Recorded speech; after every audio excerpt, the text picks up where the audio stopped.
few months ago, I started messing around with green wood. Something to do during lockdown. Had one or two successes. Being a bit of a skite, I put them on Facebook.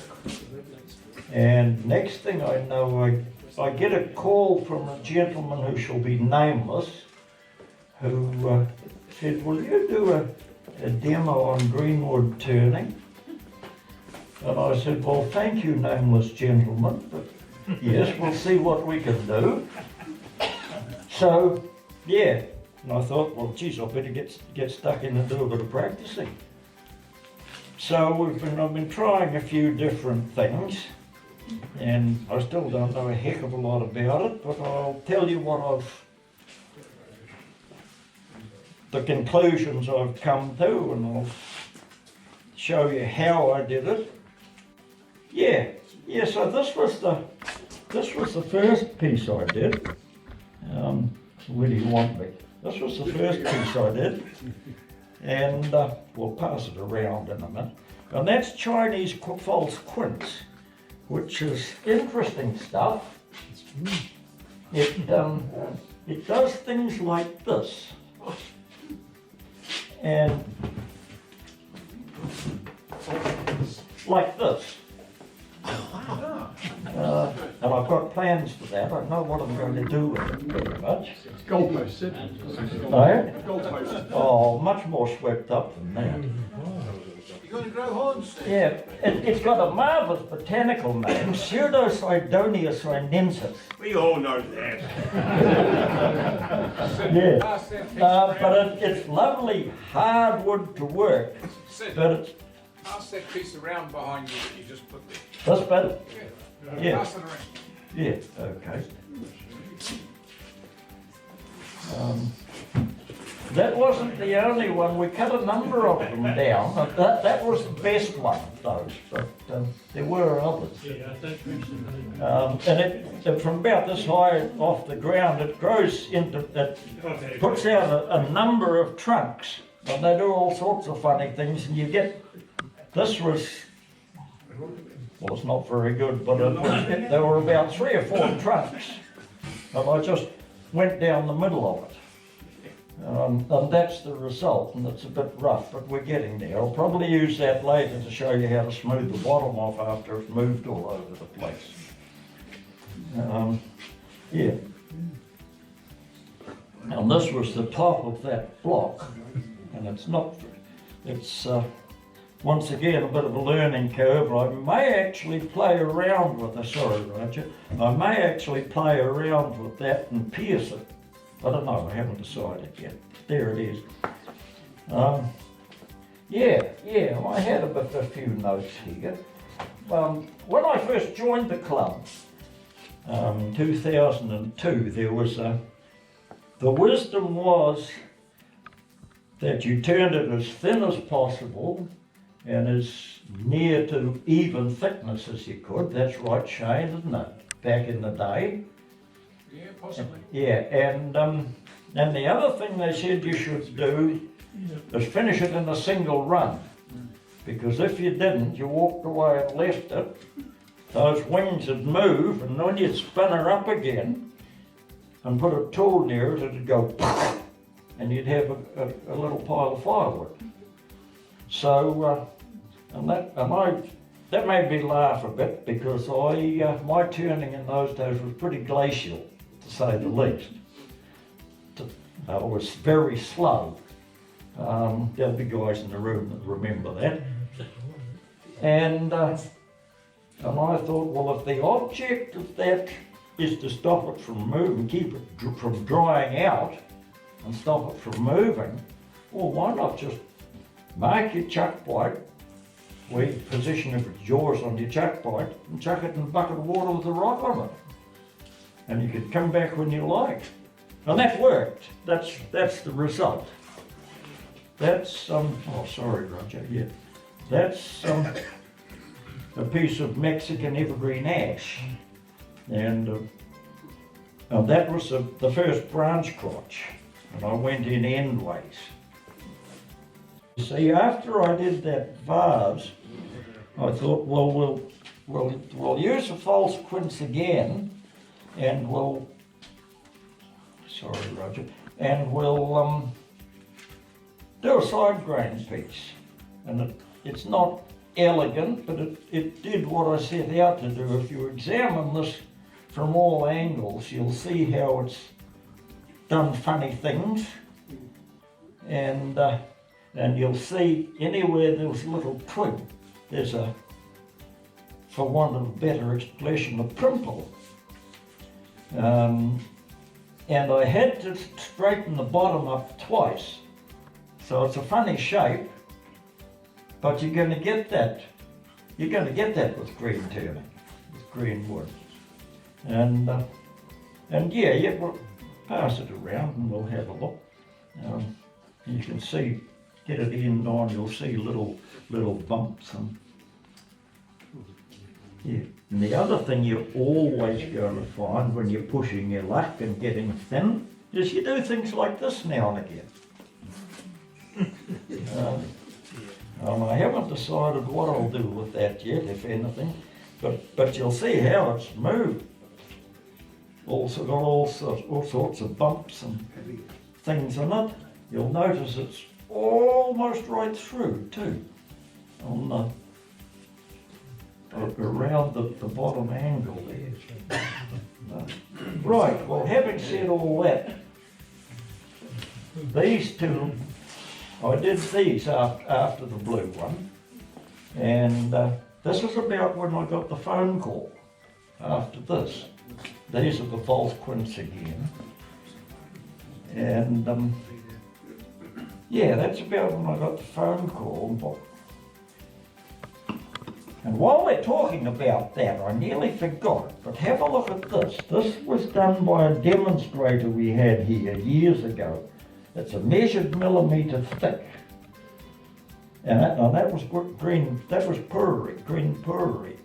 And Shane clouded on it and took it home for safekeeping. Sorenberger. Yeah, Sorenberger, yeah. I bought one of his tools, but it's never done quite the same for me. So what we're going to do tonight, we're going to have a play with these, and we're going to use lemon wood, which is not wood of the lemon tree. It's one of the 26 native pittosporums, and it doesn't stink like some of the others. It's got quite a nice smell, and this is a piece of it here. So we'll get started. Now we're cooking. Now we got it right. The tool rest was a bit high and I was coming in on the wrong angle.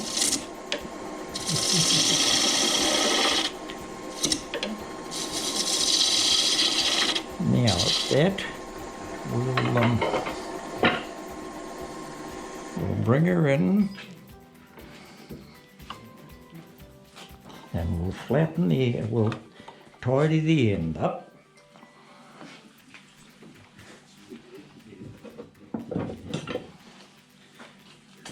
And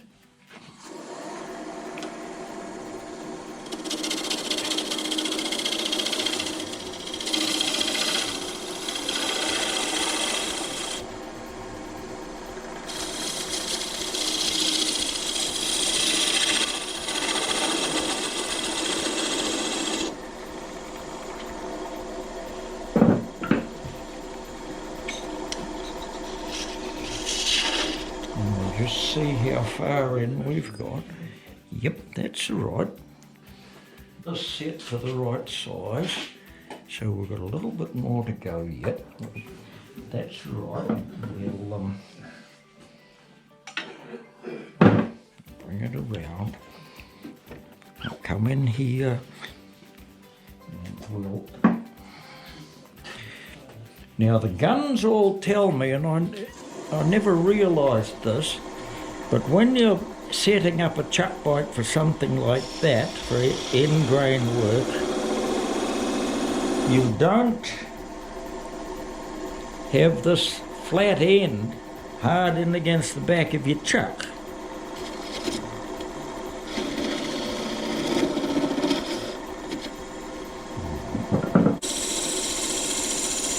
So that should be close enough, I think. But when you're doing a chuck bite like this for end grain, you want to make dead sure that you've got a good crisp little corner in there, because otherwise you won't get it straight. And you see, that's pretty well right. But you need a bit of dovetail there. Righto.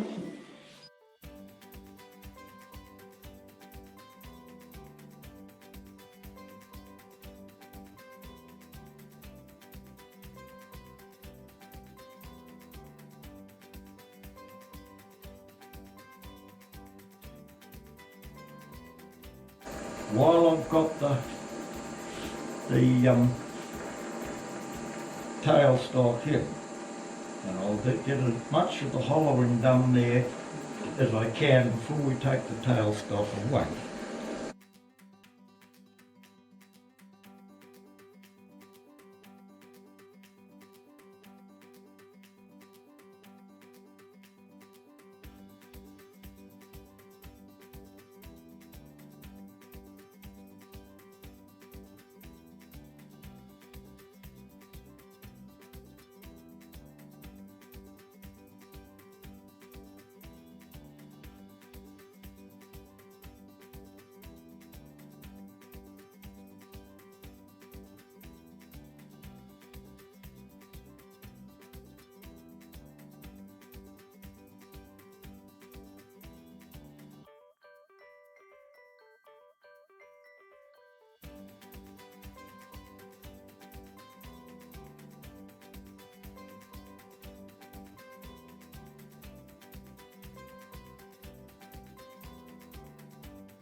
This is an old milk line plug, me being a dairy farmer and all.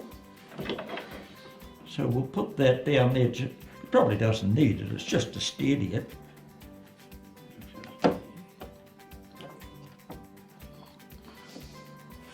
And it won't need a lot of pressure. Just So before you start up on that, come again? is the reason for turning it so thin with greenwood that you deliberately want it to move? Is that the whole? Yeah, is that well, the if whole you- purpose? If you leave it too thick, Yeah. it'll split or crack or do things you don't want it to do. That's pretty much the gut shame, isn't it? Yeah, you want to turn as much of the water out as possible, so that Yeah. the thinner you go and the more parallel you get it. Yeah, the better it yes. is. Thank you. Yeah.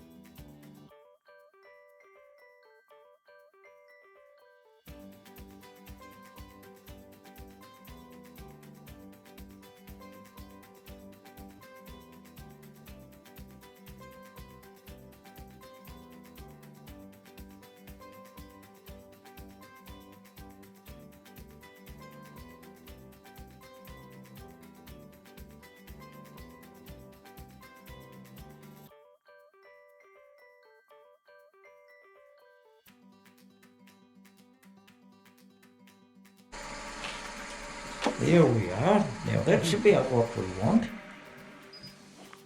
That's quite thin enough, I think, for now. We want, that's pretty much the same as this. It's pretty much the same, isn't it? Yep.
Why use your Dremel and not your Makita or Room, room? space, come and have a look.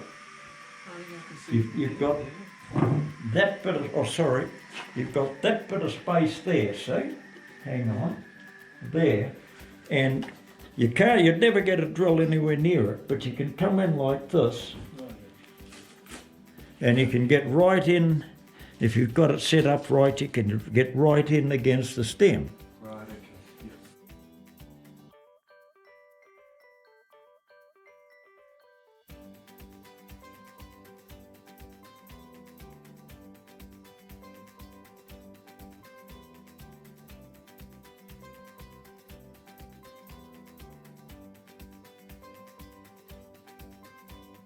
Intensity of the light shining through tells you how much more you've got to take off any particular place. You can see it's thicker here and thicker here and about right here. We won't burst out in boils with that tonight, but that's why you have the light there, quite apart from the fact that you need to see how your finish is. I have to think about form. And so I put a longer stem on this one, and I think it's worked. I'll pass them round. If you look at that, the longer stem, I think, looks better, and I'll put a couple of little tram lines around here and a little bead down there. A couple of little fancy doodahs I didn't bother with on the others because I was too busy working out how to do it.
The reason I'm taking all this off is so that I can get in here to sand that bottom.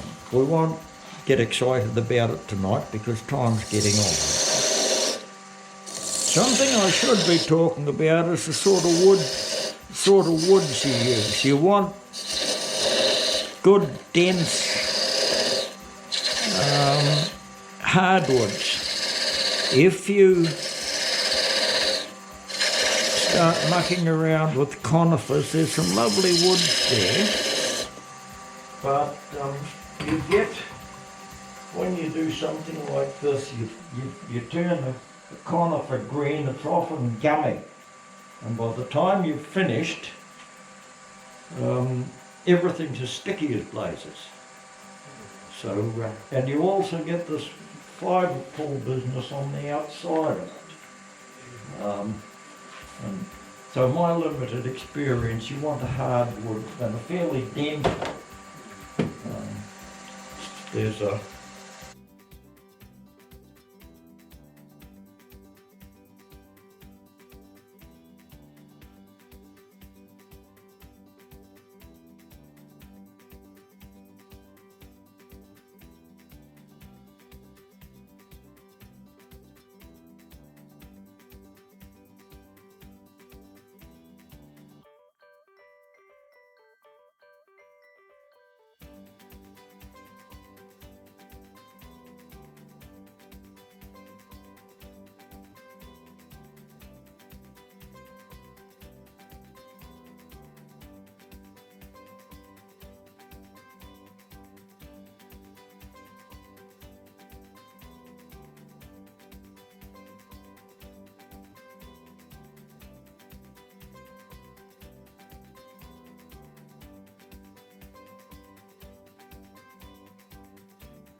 How's that, Simon? Yeah, that's got it.